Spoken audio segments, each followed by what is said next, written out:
on the relational placement of those particular things. Now, let's dive in. So we've already covered a lot of stories this year in Come Follow Me, and let's take a look at where we've been so far and where we're going in the future. So we began in the New World with the entrance in the land of the first inheritance, back in the end of 1st Nephi. Then you got the great split of the Nephites and Lamanites in chapter 5 of 2nd Nephi, where Nephi tells us he traveled many days' journey into the wilderness with all those who would follow him. And after many days, they founded a place, and they called it the city of Nephi and the land of Nephi.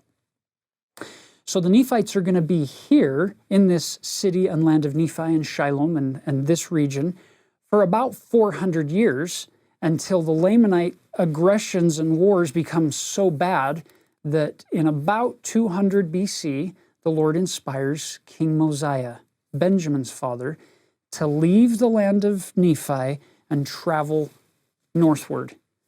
And the distance between Nephi and Zarahemla, based on other stories that we've covered in the Book of Mormon so far, like Limhi and Alma after Abinadi's story, tells us that it's about a 21-day or a 3-week journey to get from Nephi to Zarahemla. So that kind of gives you an idea of the distance and the spread. We also get some clues about this land of Nephi where they've first settled, in that when King Limhi's people escaped, the Lamanite soldiers who followed them northward into the wilderness, after a day, they get lost in the wilderness, and they're so confused, they can't follow Limhi's group, and they also can't figure out how to get back home to Nephi, to the land of Nephi, city of Nephi, rather. So the land had to be such that they were totally disoriented, and they wandered for many days until they found Amulon. So that just kind of gives you the lay of the land in the south part. So the majority of the rest of the Book of Mormon story is going to take place here in the land of Zarahemla, including that long section at the end of Alma that we're going to cover later on about the war chapters. Now let me give you some examples of where this geographical reference point, this internal map, can help us make a little better sense of those war chapters. If you turn to Alma chapter 22, verse 27, all the way over to 35, happens to be the single most densely packed in section of the entire Book of Mormon regarding geography. It's where Mormon, the abridger, pauses in his story, where he's been telling the story of Lamoni, and now in chapter 22, King Lamoni's father, and that king over all the Lamanite lands becoming converted, and he pauses to now describe some of these geographical features. So you'll notice in verse 27, where we pick this up, the king is going to send this proclamation throughout all of his land. So keep in mind, this is the land of Nephi, where the Lamanites live. Notice how he describes it here.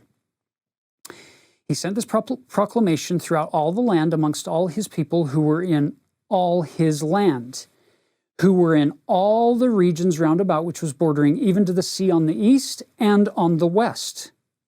So you'll notice the land of Nephi needs to stretch from the sea on the east to the sea to the west, coast to coast.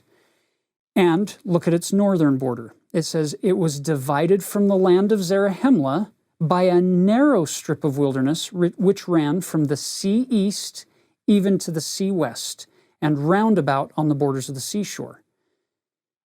You'll notice that this little narrow strip of wilderness, it needs to run all the way from sea to sea, whatever that wilderness is, whether it's a mountain range, whether it's a desert, a swamp, a jungle, whatever the wilderness is, it's got to go from sea to sea, separating these two lands, okay?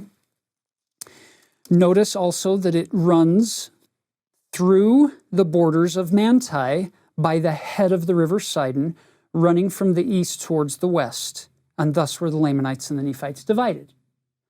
So you'll notice Manti is always listed somewhere near that narrow strip, that dividing point. It's one of the entry points between the land of Nephi and the land of Zarahemla. And it's always listed, Manti always seems to be associated with the head of the river Sidon. Now, a quick word about the river Sidon. It says there at the bottom of verse 27, through the borders of Manti by the head of the river Sidon, running from the east towards the west.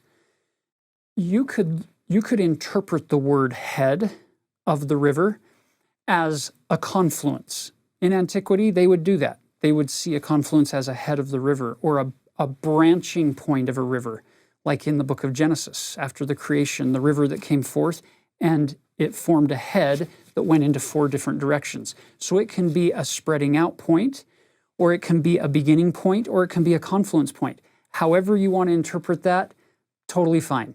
We have chosen on this particular map to depict the head of the river being the beginning point of the river flowing from the east towards the west in the region of Manti near the narrow strip of wilderness, based on this. Again, you're seeing lots of judgment calls have to be made as you're doing this, and that's all they are. They're not absolute truths. They're judgment calls. Look at verse 28. Now the more idle part of the Lamanites lived in the wilderness and dwelled in tents, and they spread through the wilderness on the west in the land of Nephi, over here, yea, and also on the west in the land of Zarahemla. So there's a wilderness on the west in Nephi and a wilderness on the west in Zarahemla. Notice also that it spreads in the borders by the seashore and on the west of the land of Nephi. Down he comes to the south again in the place of their father's first inheritance, and thus bordering along by the seashore. So he's describing this whole western front, it seems, in this segment, where there are wildernesses and the Lamanites are dwelling in tents there, and even down to the point of the land of the first inheritance, which seems to be on the west of the land of Nephi. Why? Because now we shift in 29 to the other side, to the east. Notice, and also there were many Lamanites on the east by the seashore, whither the Nephites had driven them. And thus the Nephites were nearly surrounded by the Lamanites. Nevertheless, the Nephites had taken possession of all the northern parts of the land.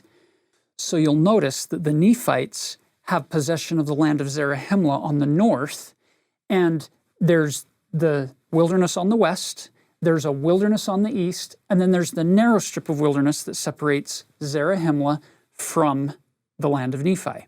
And the Lamanites have started to fill in these wilderness areas, dwelling in the tents surrounding the Nephites, kind of like a horseshoe.